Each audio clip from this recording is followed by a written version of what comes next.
গতকাল রাতে কি চিন্তা ভাবনা করেছেন আপনার মনের মানুষটি? আপনাকে নিয়ে কি ভেবেছেন গতকাল রাতে?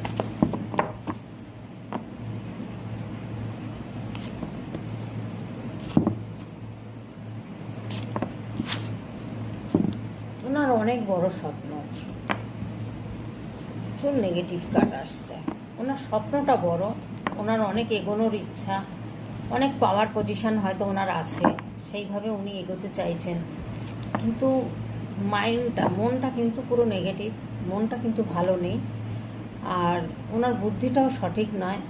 উনি দান ধ্যান করছেন যেটুকু ক্ষমতা ওনার, উনি হয়তো দান ধ্যান করছেন, কিন্তু অপাত্রে দান করছেন, অপাত্রে দান করছেন। যাকে প্রয়োজন, যেখানে প্রয়োজন সেখানে করছেন। তাই জন্য এই দান বৃথা, এই দান করে কোনো পুণ্য লাভ হবে না। তো এখানে দেখা যাচ্ছে নিজেকে প্রোটেক্ট করার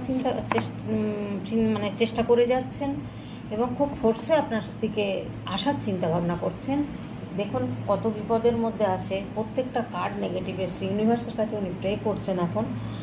আর এটাই চিন্তা করেছেন গতকাল রাতে যে ওনার যে জেলবন্দির মতো ঘরবন্দি হয়ে রয়েছেন হয়তো, বা জেল হেফাজতের ব্যাপারও কিন্তু হতে পারে, এই কার্ডগুলো মানে বোঝায়।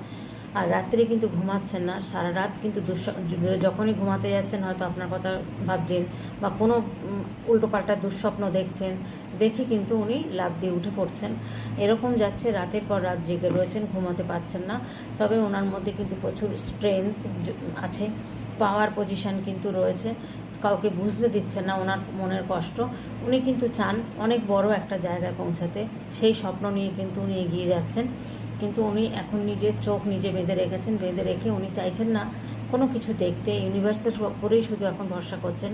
উনি হয়তো আধ্যাত্মিকতা পথ বেছে নিয়েছেন, বা ভাবছেন যে আধ্যাত্মিকতা পথটা আমি হয়তো আধ্যাত্মিকতা পথে ছিলেনও, অনেকেই থাকেন, তো সেটাও হয়তো থাকতে পারেন। সেই জায়গা থেকে উনি কিন্তু এখন ইউনিভার্সের কাছে প্রে করছেন আর চিন্তাভাবনা করছেন যে কিভাবে এখান থেকে, এই বিপদ থেকে আমি বেরোবো, আমাকে বের করা হোক। এই জায়গাটা কিন্তু উনি চাইছেন। আর এখানে দেখুন আপনাদের সম্পর্কটা হয়তো কয়েক বছরের, 5-6 বছরের হতে পারে, কারো 3-4 বছরের হতে পারে, কারো 10-12 বছরের হতে পারে। এখানে 5-6 বছরটাই বেশিরভাগ মানুষের হবে। তো এখানে কিন্তু দেখা যাচ্ছে আপনি যে কোনোভাবে ওনাকে হেল্প করেছেন, সে বুদ্ধি দিয়ে হতে পারে, অর্থনৈতিক দিয়ে হতে পারে, কেয়ারিংয়ের করে হোক, যেভাবেই হোক ওনাকে হেল্প করেছেন। সেই হেল্পের কথা উনি এখন ভুলতে পারছেন না। এখন রাত ভরে আপনার কথা ভাবছেন আর চিন্তা করছেন যে কিভাবে এখান থেকে বেরোবো, বেরিয়ে হয়তো আপনার সাথে একটা যোগাযোগ করবেন।